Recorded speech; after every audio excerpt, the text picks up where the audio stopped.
everyone. This is Candace. Candace is an intimacy coach. Is that what you would go by technically? Yeah. Okay. Intimacy coach, She's consultant. like yeah, she has a box of different tricks, but she also does, she creates tango kits, which are really fascinating. She can tell us about those. But Candace, tell us about yourself. I guess my main question for you was, I know only because I read your bio before you told me during this call that you went to Harvard for your undergrad in women's studies, women's gender and sexuality. Mhm. And then you went and got your master's at Arizona State in education. Yeah. And then I know you said you taught. What did you teach? And then how did you get into intimacy coaching?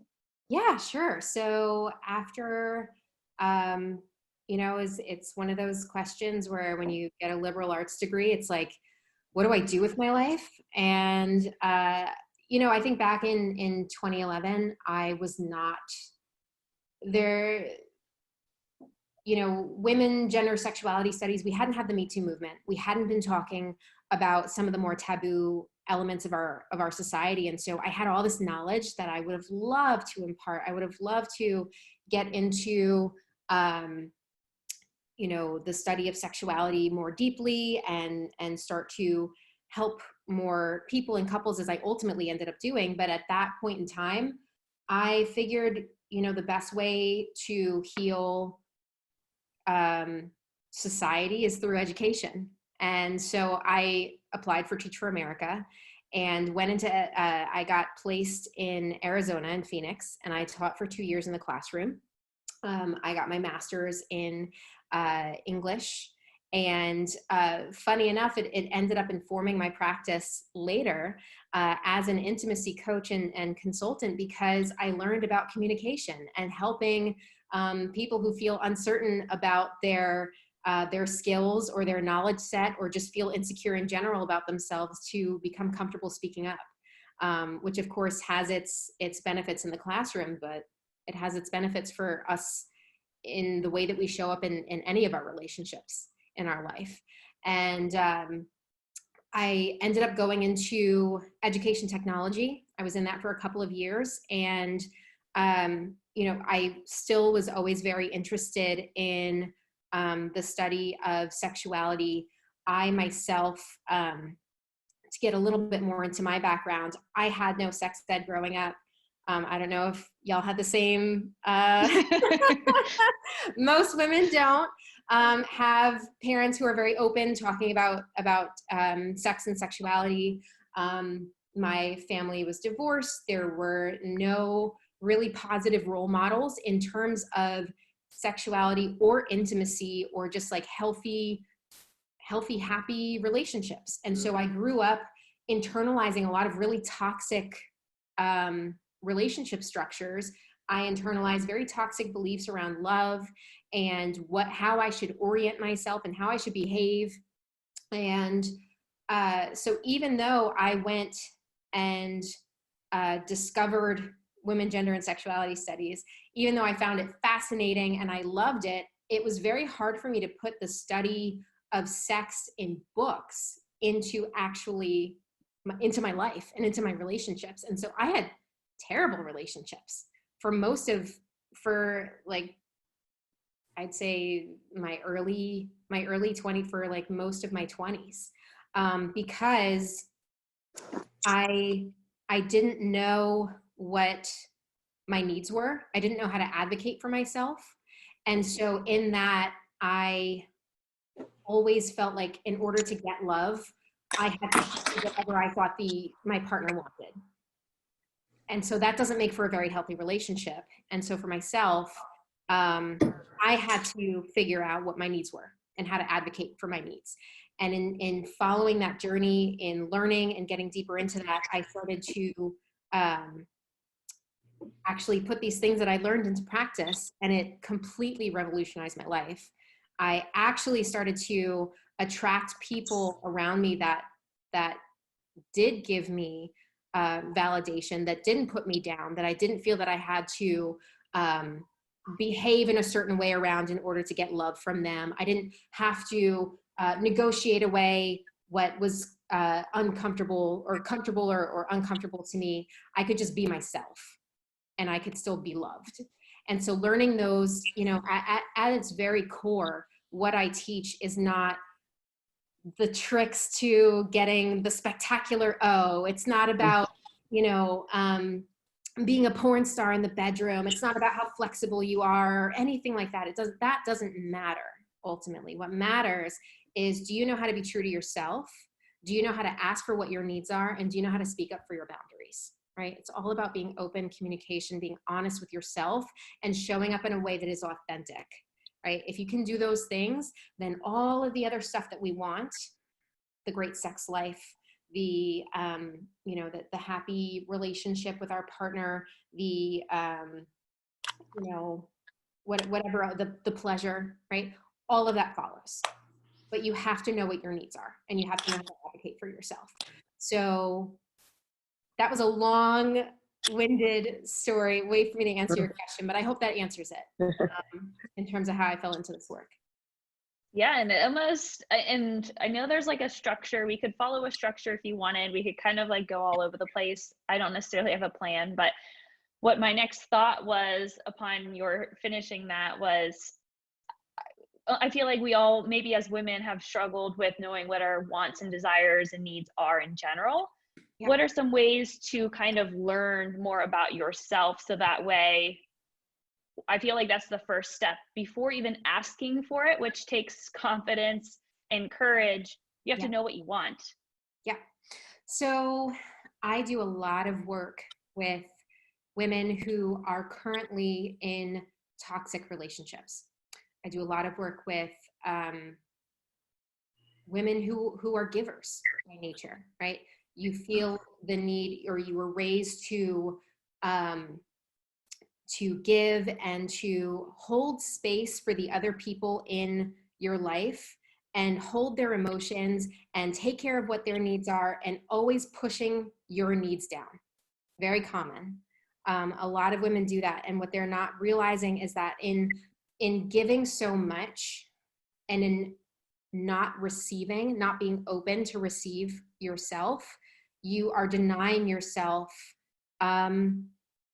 you're denying yourself pleasure. And I don't mean just sexual pleasure. You're denying yourself what your needs truly are, right? And it's very difficult for women to openly be selfish. Selfishness is seen as a bad thing, when I don't think it's a bad thing. I think it's a survival mechanism, right? If we were not selfish in some way, shape, or form, if we did not look out for our needs, we wouldn't eat, we wouldn't sleep, we wouldn't drink, and we would die within a matter of days, right? So ultimately, like, selfishness is a survival mechanism. We have to look out for our needs in some way, shape, or form. But let's not just look at the bottom of, like, I don't know if you're familiar with Maslow's hierarchy of needs, but like at the very bottom of that pyramid, it states, you know, we need food, we need water, we need air, we need a place to sleep where we're not going to get murdered by bears in the middle of the night, right?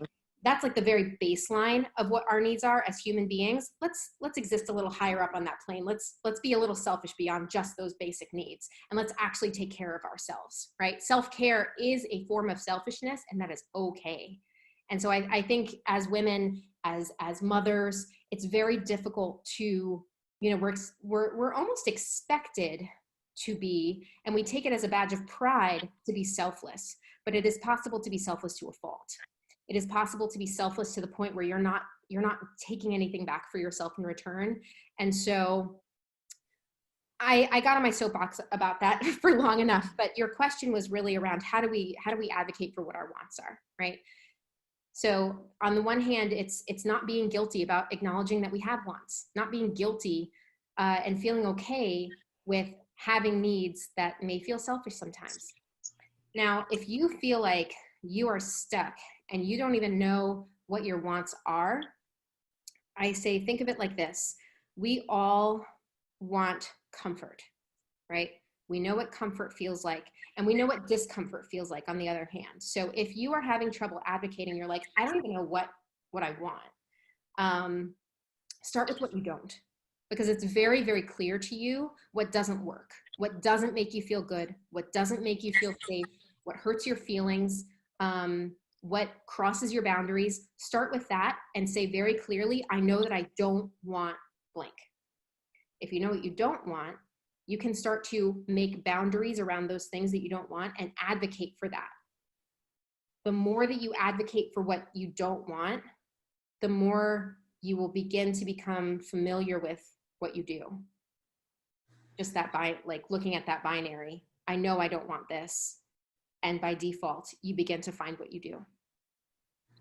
So that's what I usually, that's the process that we go through with my clients when we're working together, is identifying what our needs are not, openly communicating about those, letting go of guilt about discovering we have needs, and then advocating for our yeses. Awesome. It kind of reminds me of the will, want, won't list that Alex always talks about. But that's just in regards to sexuality in general. But it's just interesting because I feel like, I mean, that in regards to me, it's like, I didn't know much of what I wanted in general. Like I knew what I liked, but when it comes to, I'm very laid back. I'm not, so if you guys, at some point we're going to have somebody come on and do the Enneagram, but I'm a 9, which are very laid back people. Like we just go with the flow. We're not people pleasers per se, but we just don't have large opinions. However, we mold into other people's, or we are able to see a wide variety of people's opinions and understand them all. So we tend to forget to create our own. So part of my journey has been trying to create opinions, trying to understand what I like, what I don't like. And I think, you know, I don't know where I was really going with this, but I think, you know, when it comes to sexuality in general, I think that's the hardest place for women from a societal standpoint, because due to the lack of education, due to just the assumption that our job is to please and our needs come second, or they're not as important, or if we orgasm, that's awesome, but most likely it won't happen. Whatever you're taught or what you were raised to believe, you're not only trying to deconstruct that education or the societal definition of what a woman is, but now you're like stepping into this unknown territory of like, whoa, I can ask for something. This is weird. Like I can choose. And I think that takes quite a bit of time. But the list I'm thinking of is a list of, I haven't even looked at it, but it just reminds me of, I guess, a list of things that you might partake in. And it's kind of a game in a way of like talking with your significant other of what you definitely would never do, or it's like a hard no, boundaries, what you might do, you're just not sure, and what you like to do. But I would assume, you know, that's a pretty good place to start for a lot of people in that regard, just because you can get familiar with what your options are and occasionally maybe have some fun with it.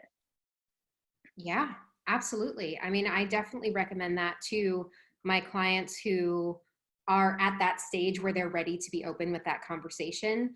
I've often found that, especially when you're starting from a place where you're uncomfortable to even bring anything up, that really you need to look first and foremost at maybe where you're feeling blocked around speaking. What are your fears around speaking up for yourself and advocating for your needs, and breaking down some of the guilt and shame that we feel around those things before you can start to say, okay, these are my needs, and I am going to advocate for myself in XYZ way, and gradually building up the confidence to say, hey, let's sit down and have a conversation about like our yeses and our maybes and our nos and like our hard nos. But ultimately, again, everyone's going to be on a different point in their journey with intimacy, whether it's sexually or just in the way that you communicate with your partner, the way that you interact with your partner, on a holistic level. But it all comes down to communication. and just being open about where you're at, and keeping those lines of communication open, and being intentional about keeping those lines of communication open, not just like waiting for the perfect moment, because that never happens, but like actually making it a focal point of your relationship to communicate openly and intentionally about some of these things, whatever they may be. So how do you get to that point? Because I feel like that's perhaps one of the most challenging things, is to have the conversation. Mm-hmm. Yeah, I think if you're just starting out in a relationship, then obviously you have the opportunity to start building those traditions in your relationship early on. But you can also make a point of doing it at any point in your relationship. You can, I like to call them intimacy huddles. So it's kind of like a state of the union, right? State of your union, where you just take a look at how things are going, right? It's not common. There are not many couples that intentionally, consciously sit down and say, hey, how is this thing going? How are we doing? And it seems like it could be a scary conversation, but there are ways to approach having these conversations by saying, what's what is a way that I could be a better partner for you? How have you been feeling? What are some things that you're scared about for the future? What are some things you're excited about? Do you want to, maybe let's make a bucket list together, right? You can always start the conversation from a place of opportunity and growth together. But think of this like there's 3 of you in this relationship. And I don't mean like there's 3 people. I mean it's you and your partner and your relationship. And treat your relationship like it's a person and nurture it and say like, hey, we need to talk about our relationship, and we need to make sure that it's healthy, and we need to make sure that it's happy. And so when you approach your relationship not from this place of like complacency, like, oh well, my partner's here and they're always going to be here, and we're just kind of doing our own thing, and we only think about the relationship when things are bad. That's not the healthiest way to go about it. Instead, if you approach your relationship as if it's something to be nurtured and cared for, it will flourish and the conversation will naturally come, right? When you treat the relationship like a partnership, when you treat your partner like a teammate, right? Together, you are building something. You are building this life together. You're not just existing around each other and then sitting on the couch at the end of the workday and then turning on the Netflix. And I've been there, I've done it. And it's very easy to fall into this sense of just complacency, right? We fall into our patterns. So just taking a step back, looking at your relationship as a whole and just saying, hey, where are we? Where are we going? Where do you want us to go? How can I be better to you? Taking moments to ask those questions like that are a great way to get started. It reminds me like of a couple of different ideas too, of ways to communicate. But one thought that came to mind was like creating a checklist of sorts and you filling it out on your own and then swapping it and then like kind of having the discussion then, only because like I feel like that might be an easier approach too for some people versus like coming right out with, hey, let's sit down and talk about this. So I think if that seems too intimidating, having different modalities, or I've given clients quizzes to take with their partners about whether it's the Enneagram, whether it's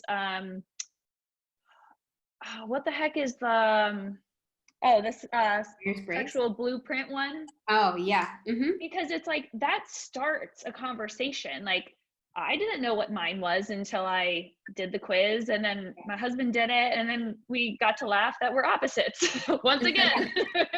But it just goes to show you like, oh, okay, this makes sense why I'm into this stuff, and it makes sense why he's into this. Now, how do we help each other get what we want? And so anytime you can use like a tool that makes the conversation a little bit more comfortable, if conversation isn't your favorite thing, like it isn't mine. Mhm. I'll use different modalities, or he'll bring it up, but to advocate for myself or to bring something up on my own terms, I think, okay, what would make this a little bit more comfortable, but still allow me to get my point across? So there's no right or wrong way to do this. Yeah, I mean, every relationship is obviously very different. The way that you approach communication is very different. I love that you brought up the quiz aspect. I am a big fan of introducing play and games. And another aspect of the personality quiz, or like the sexual blueprint quiz, is to switch, or have each other take the quiz for each other as well, and see what your partner thinks about how you land on that particular spectrum. That could also bring up another angle of the conversation as well. You don't have to do it with the sexual blueprint if that's if that's like a touchy topic. But I was actually just taking the Myers-Briggs, the ENTP, INTJ, and we were discussing our results with each other, and then and then we decided that we were going to switch and take the quiz for each other and see if we still get the same results. Like, does our partner see us in the same way that we see ourselves? Just a fun way of bringing up the conversation. So, and sometimes I think like my husband knows me better than I do. yeah. So it is sometimes interesting. You're like, dang, you're right. Uh-huh. Like, what does your partner see? What other angles of yourself does your partner see about you, that maybe you don't notice in yourself? Exactly.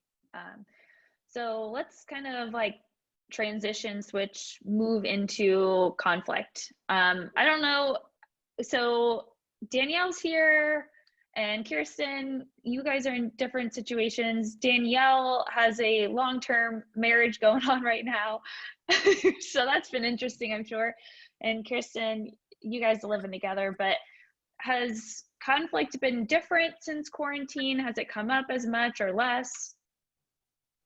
It's just, yeah, because it almost feels like there is, like, in quarantine specifically, like there's this expectation or like thought that it could be like a better time for your sex life because it's like, oh, we have more time, we're home together, yay. But then at the same time, it's like I have felt like it less because I just like don't feel as like good, like I just feel kind of icky. And so, yeah, it's been like a little bit of like, well, we have more time. But then on the other hand, I'm kind of like, well, yeah, but I just like don't feel like it right now because I'm just like more down than normal, or like don't feel great about myself because I haven't, like a manicure in like 3 months. So things like that. So it's been interesting, but we're kind of getting our groove now, but it's taken like 2 months of quarantine to kind of like feel comfortable in this new like schedule. So Mm-hmm. And that's totally normal. I mean, that's collectively our society is going through something very traumatic and very unexpected, and we're in this place where we lack this feeling of safety, or we have lacked this feeling of safety. When you're inside, your normal routines are disrupted. Your brain is getting these panic signals like, am I in danger? That's not a sexy that's not a sexy time. And so the important thing in those moments is, again, keeping the lines of communication open, and seeing, I'm not in this headspace right now, but maybe there are other things that we can do. Maybe we can just cuddle, still getting the intimate time, and making time intentionally for intimacy in some way, shape, or form, and identifying, like, how are you feeling right now? What do you feel like you need right now? right? Is there some, do you feel like you need touch, right? Maybe your partner would say, I need sex. And it's like, all right, well, if sex isn't something that we're both on the same page with, you know, sex is ultimately just touch. So is there a way that we can touch? Like, I can give you a neck massage, or we can just sit on the couch together and cuddle, or, you know, do something different. Maybe go for a walk and hold hands. How are ways that we can still connect and make sure that our needs are met? And instead of isolating, which is a very common response, because when desire drops, especially in our society, it's almost like we've been trained to feel guilty, like someone's in the wrong, right? It's someone's fault, or something's broken, or you know, it's lost, right? But really, desire, and the way that our brains and our bodies work, because desire starts in the brain. The brain is actually, I'm fond of saying, the brain is our largest sex organ, because it sends the signals to create the hormones of arousal and excitement that then send the signals down to the rest of our body and help us get turned on. But in, lost my train of thought. Yeah, so the brain is our largest sex organ. And so our brain is really what is controlling our desire. And so desire fluctuates. It exists on a spectrum. We all have a spectrum of desire in just naturally. And so as we are in a lower desire state, it's not forever. This isn't going to last forever. And so just being conscious of that and having open conversations about, hey, I'm really not in the headspace, but maybe we can try something else that's not sexual. Or, hey, I'm not in this headspace, but maybe you can convince me, give me your best shot. Yeah. You got it. You know, like if you're feeling sexy and I'm not, maybe you can convince me of something. So just having that, making that space for those open conversations is a great way to just continue to acknowledge and always remember that you're working together. You're a team. Instead of feeling isolated and feeling guilty, and not talking about the elephant in the bedroom, and then it gets bigger and bigger and bigger. Yeah. That's great advice.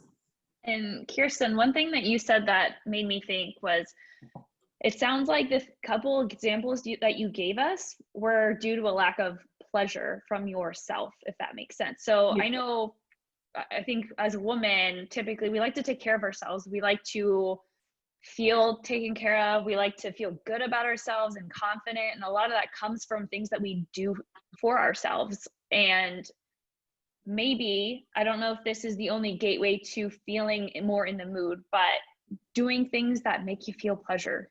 So taking care of yourself in the sense of taking a hot bath, or giving yourself a pedicure, or giving yourself a manicure, but then you're making yourself feel more attractive, which I think is the most important thing, because it doesn't matter what your partner says. Like, if you do not feel attractive, you're not going to feel up for anything.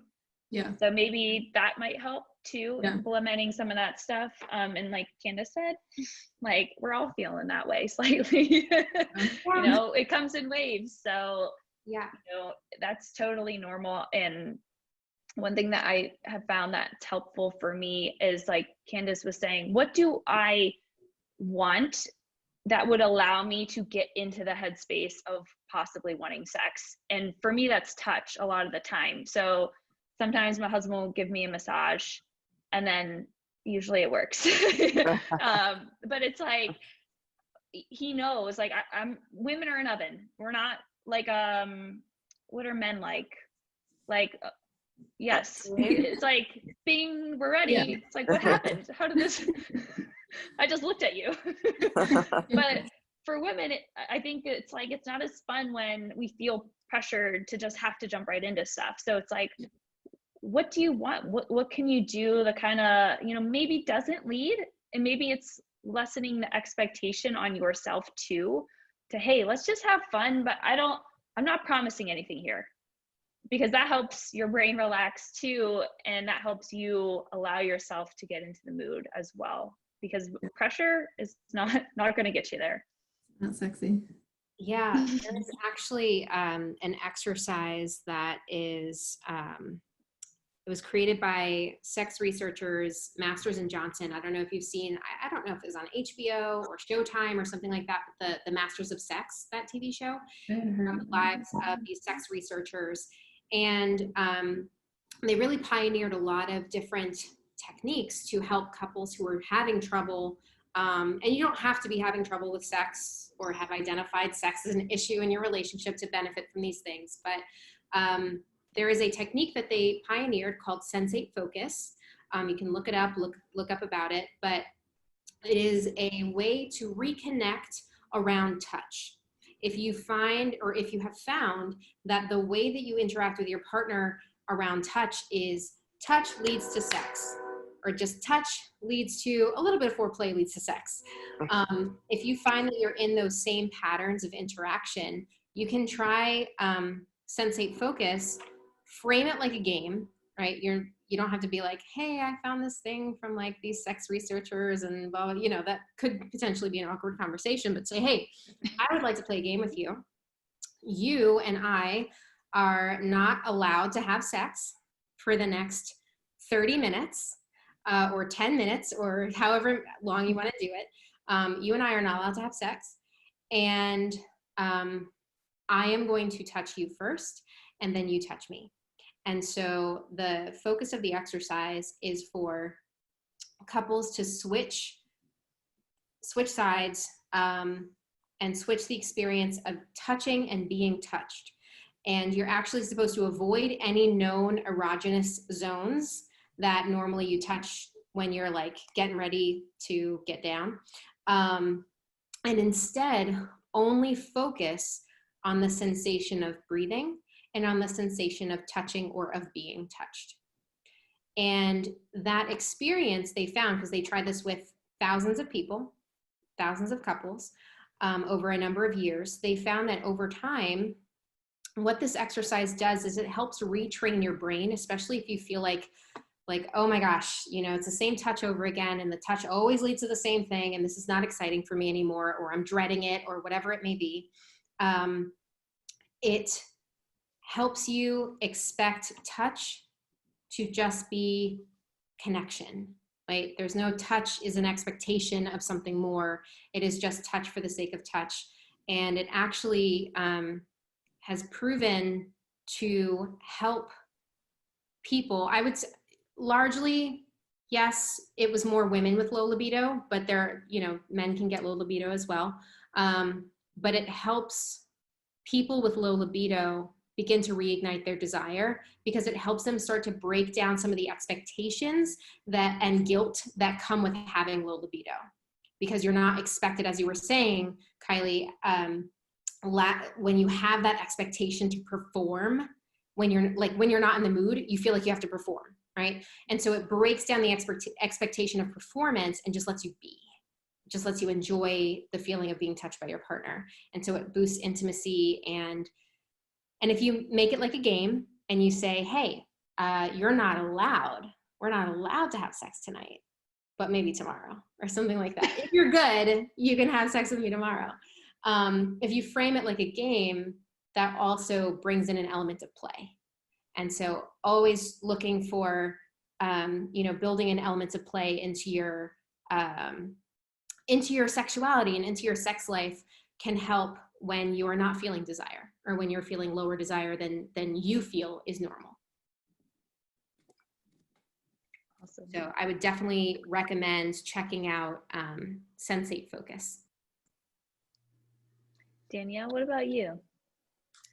Well, with my husband being gone now, a lot of this stuff kind of doesn't I have zero intimacy right now because my husband lives in Fort Polk, Louisiana. Mm-hmm. And so we haven't seen each other since, I'm trying to think, February. It's been since February. And we've done a lot of like military moves and stuff. Communication wise, we're getting a lot better. We talk way more than we ever have when we live together. I think if we were living together right now with quarantine, we'd be getting on each other's nerves. But intimacy for us has been basically like non-existent for like the last 6 years. We've been married almost 14. I think both of us just kind of have shut down, and like we don't talk about it. Either one of us don't talk about our needs anymore.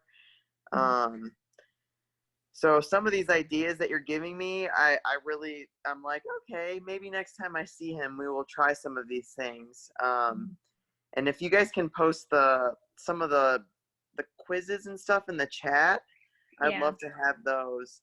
But these are giving me some ideas that like we can do.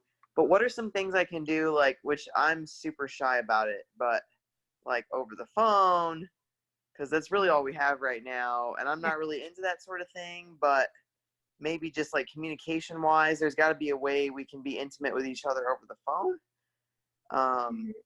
But I get really shy with that sort of thing. So I don't ever know how to like initiate anything, but it doesn't have to be sexual, but like just even, I mean, there's got to be like, this is just it's a hard situation. And last time, I think, I don't know if I was with Kylie yet, but when we first got married, we ended up going elsewhere to get that intimacy.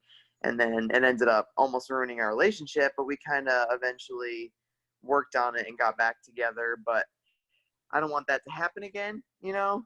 So there's got to be something we can do to like keep it fresh while we're not living together, you know? And absolutely. And there are definitely things that you can start to do together. I mean, as I am sure I start to sound like a broken record after a while, but ultimately it's about identifying what your needs are and figuring out how to talk about it openly, right? So if you are feeling like that's like you're not there yet, that's totally okay. It's totally normal. There's nothing wrong. It's not, nothing to feel bad about. But it's just acknowledge where you're starting from and identify where you'd like to be, have an idea of what your ideal could be with your husband. Yes, touch is not an option right now, right? Physical touch is not an option right now, but there are still ways to discuss what you would like to happen. So for example, let's say you feel like you haven't really had much conversation that's more like intimate and emotional and like deeper. You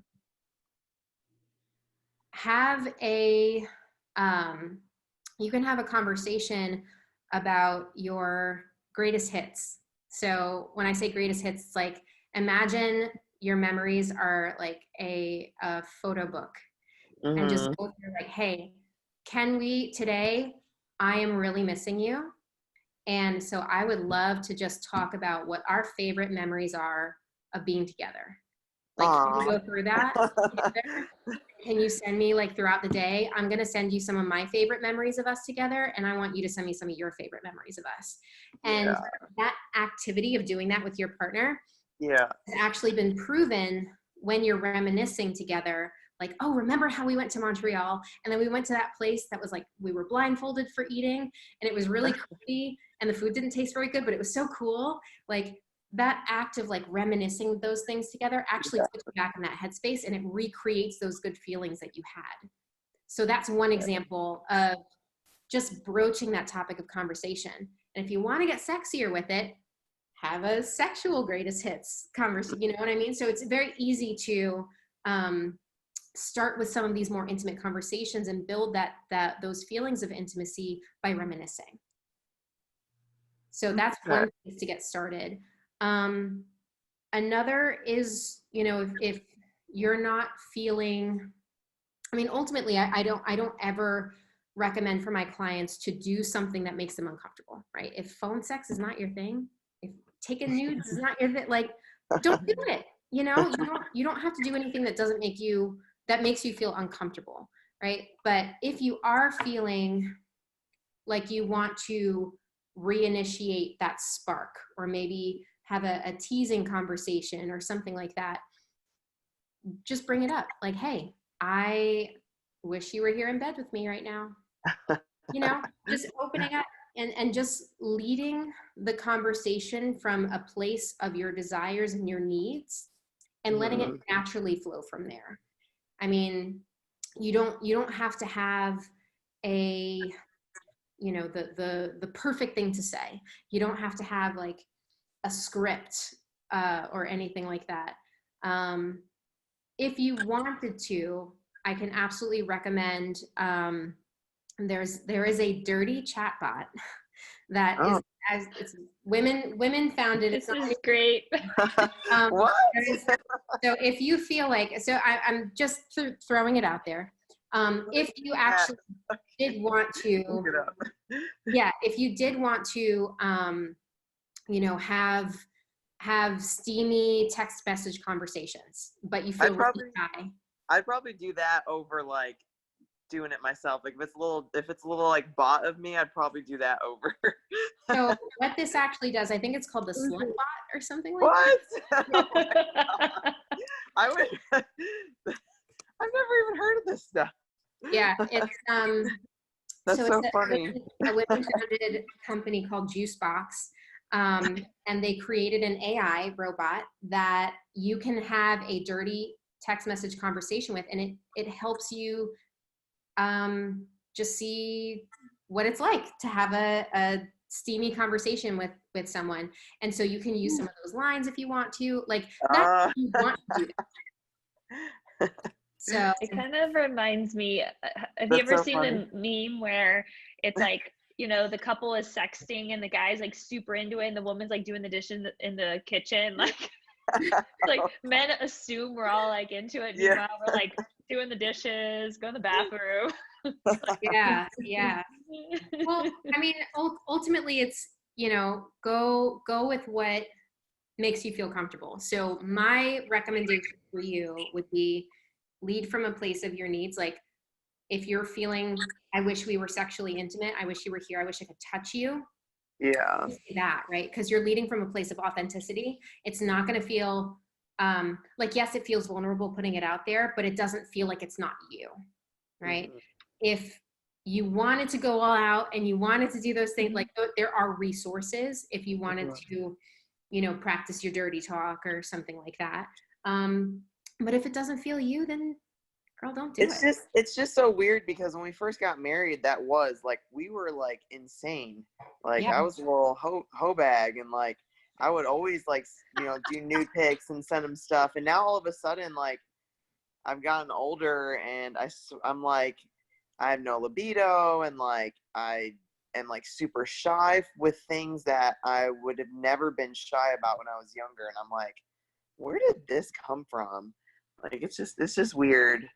It's just, I don't know. I'm like, I want to get back to where I was when we first got married, you know? Yeah. Well, so you absolutely can. This is actually something that I specialize in when I work with my clients, is women who have low libido. And one thing I will say, you know, look this up. It's called the sexual avoidance cycle. And I can put it in the chat as well. But basically, we have our desire on a spectrum, right? So you've experienced your desire at the high end of the spectrum, and you've experienced it at the low end of the spectrum. And over time, the less that you communicate about and the more that you feel isolated in your experience of your desire, what happens is there's usually one partner who is the pursuer and there's one partner who is being pursued.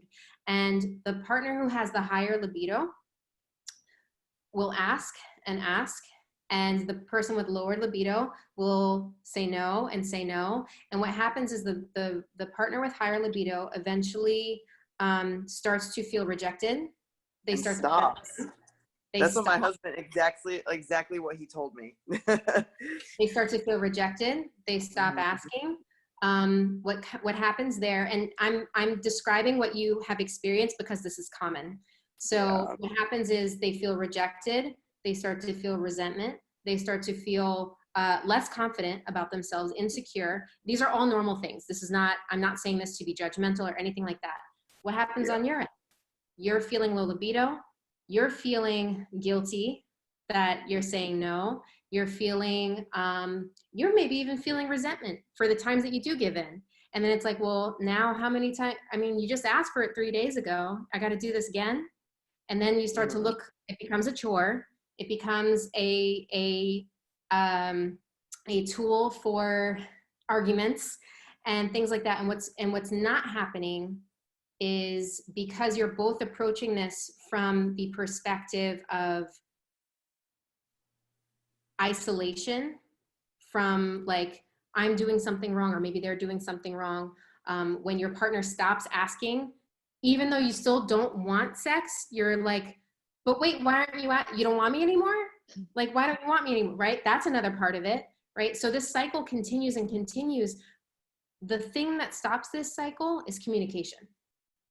Because when you get back on board together and you acknowledge that this is a real thing, that the fact that I can tell you what you experienced means that this is like an actually like, this is very common. This happens to a lot of couples. This happens, I think this happens to somewhat of upwards of like 70 or 80% of couples. But the thing is, the thing that,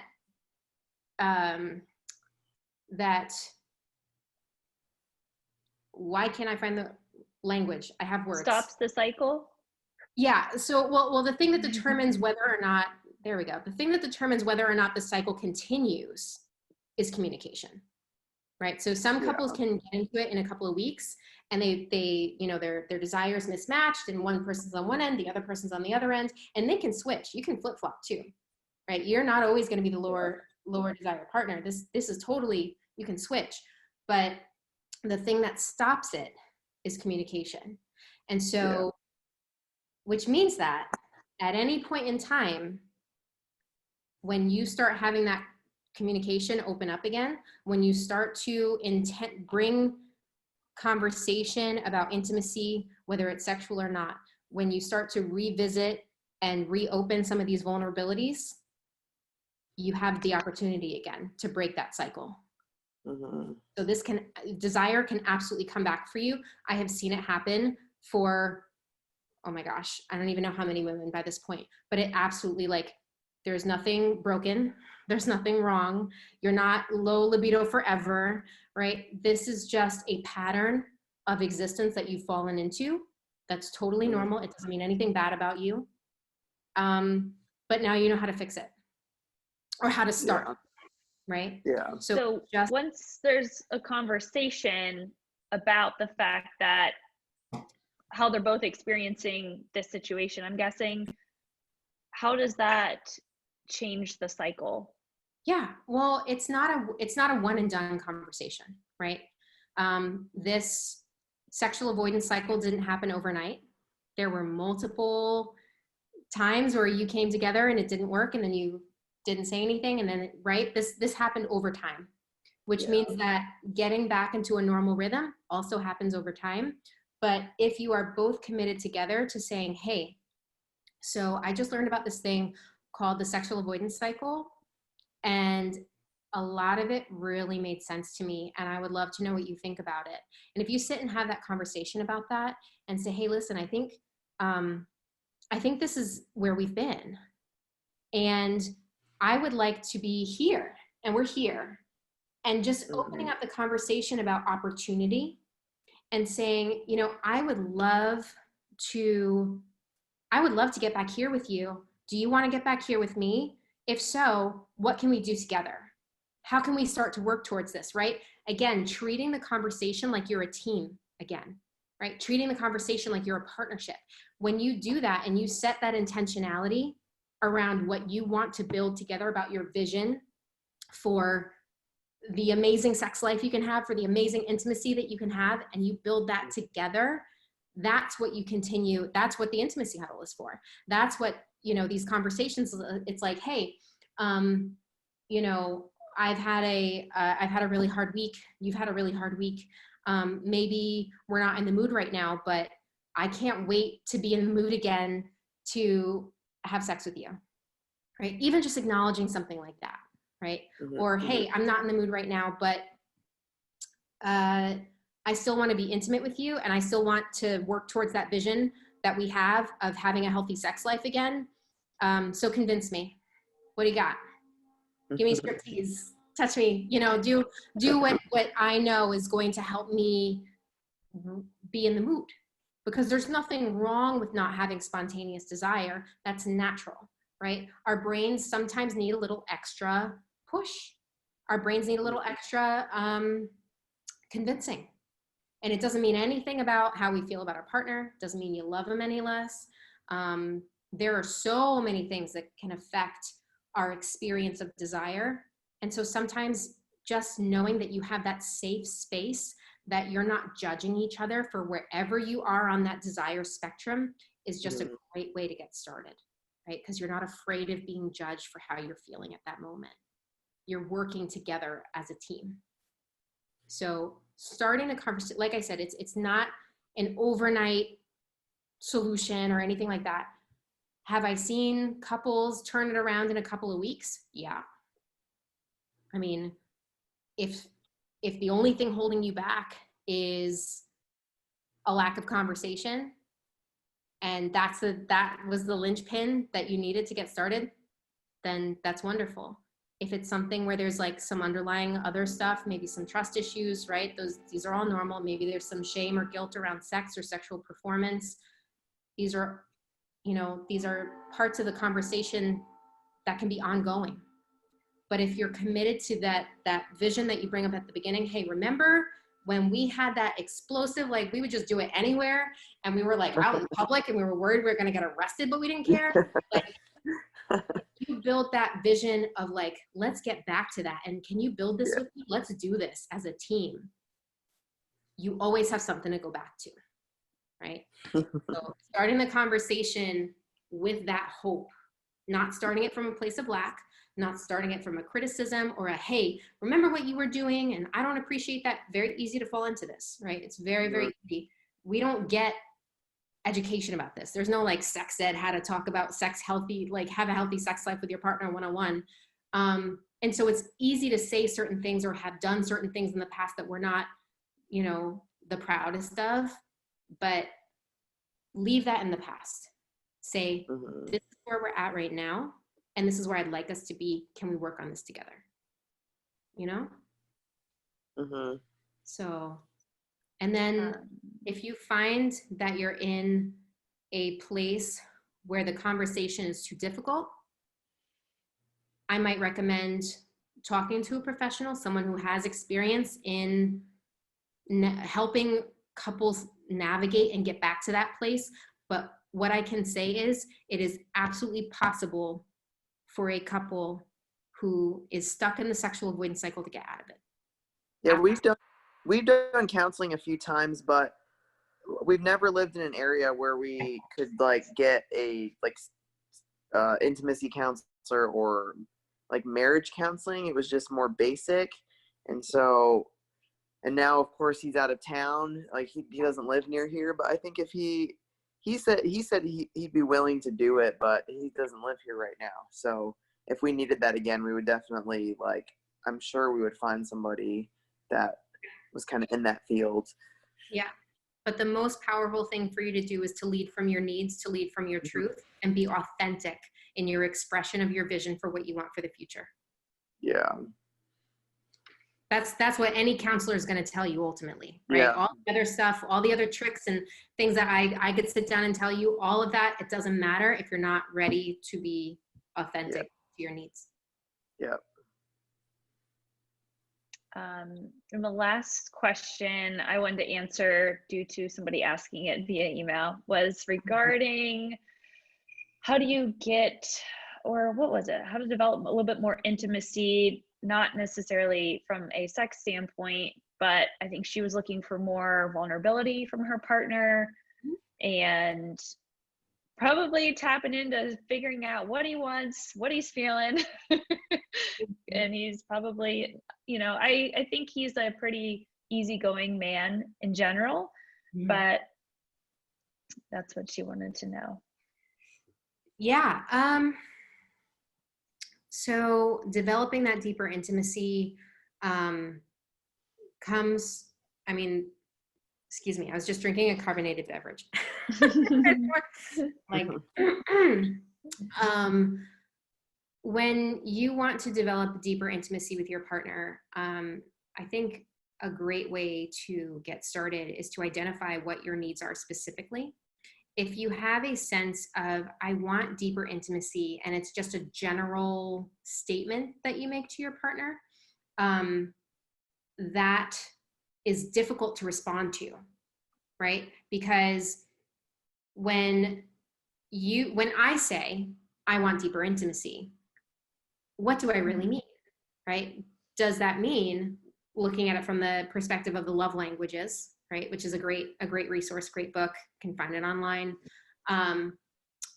Maybe I want more touch. Maybe I want more sexual intimacy. Maybe I want, maybe the thing that I feel like I'm lacking is that my partner, when he comes home, he doesn't give me a kiss, like right when he comes home, and like ask me how my day was. And that makes me so sad inside. And that's like the one thing I want. Like, get specific around what you actually need to feel like your partner is giving you that intimacy, and specifically ask for it. That's one side of the equation. The second part is, I know that you were asking around like the vulnerability side of things and et cetera.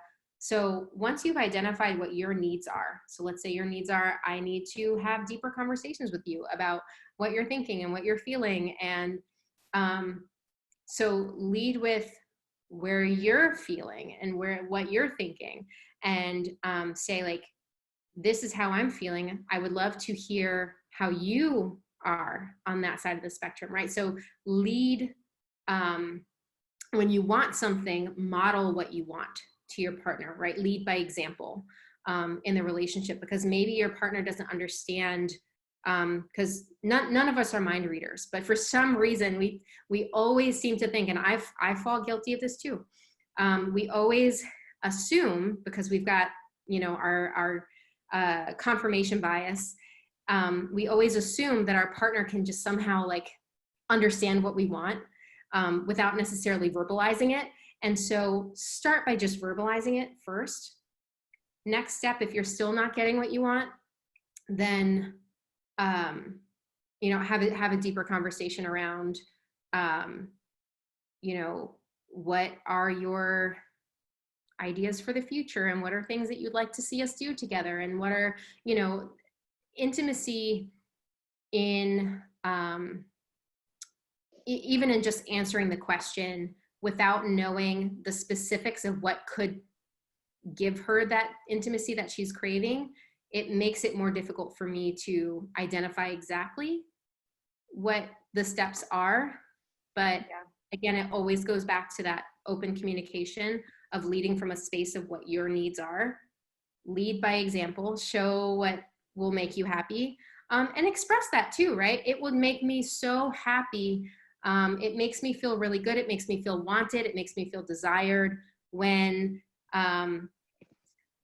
you tell me about how your day went, and you give me specifics, and we can have like a 10-minute conversation about it at the end of the day when we both get home, you know? Yeah, I like that tip too, because I think a lot of the time when we're trying to communicate, we're soft communicating. And so our partner, only because I've had this experience myself, like, I just don't get it sometimes. I need you to tell me how I'm making you feel when I don't do something. And so by using big words like I feel hurt or disrespected or unloved, like, as a loving partner, that's pretty harsh. Yeah. And I don't ever want to make someone feel that way. And so when I'm told that my one action or inaction makes somebody feel pretty strongly one way or the other, I'm either going to keep doing it or not do it, depending on what their reaction was. And so being able to communicate that can be helpful, as well as thinking of the couple in my mind. If he's anything like me, because I've struggled with the same things in my past, kind of, I don't know if my husband does a really good job of asking me and making me almost create an opinion. And if he's not practiced in creating one, because maybe he's used to partners in the past who just kind of, you know, make the decisions and he's easygoing, so it's no big deal. Well, if she's looking for him to start making more decisions, kind of not make him, but give him the floor to do so. Or like you said, communicate. I love when you make decisions. Like, I don't know, it just does something to me. Like, whatever you need to communicate, like, man, it's just so sexy when you make decisions about what we're having for dinner. Yeah. But then he gets the point, like, oh, I get it now. Like, I'm turning her on because I'm like stepping into the masculine, taking control, making decisions if that's what she's looking for. But like you said, you kind of have to know exactly what you're looking for and why you want it. And if it's, and when you figure out why you want something from somebody, communicate that to them. Yeah, I can't tell you the number of times that I have heard, I just wish that my partner would blank. I just wish that Have you asked them? Like, so what did he say when you asked him about it? It's like, well, I'm like, well, here you go. Start there. Let's validate these assumptions, because that voice in your head that they're like not doing this or that they don't want to, that's your head. Maybe it sounds like their voice in your head, but it's all in your head. You have to communicate. You have to talk about what your needs are. So 100%. Thank you, Candace. This was great. We didn't even get to conflict, but we had so much to talk about in an hour. So it was great. We covered like what most people want to know about anyways. Great. No, I'm so glad. Feel free to reach back out to me if I didn't share any of the resources that I happen to bring up. I think I put them mostly in the chat, but I'll link your tango kits because I think they're pretty awesome. Thank you. In the email blast with the replay. Oh yeah, she does. What is it? Her Instagram. Tango kit? Yeah. Is it at the tango kit? Okay. Kit? Okay. Just with a T. Okay, no S. Yeah. But yeah, they're like little games in a box, and you can pick different themes based on what you're looking for, which sounds like a really good time. Like, in a really easy way to like kind of step into like maybe what's uncomfortable or new. Yeah. Let's spark the conversation together about, about play, leading from a place of fun and exploration and discovery, to see what your likes and your dislikes are, and letting that be a springboard. You'll find something you love. Yeah, exactly. All right, guys. Thank you for coming. Thanks, Candace. Thank you. Thank you so much. Of course. Bye, guys. Of course. Good night. Good night.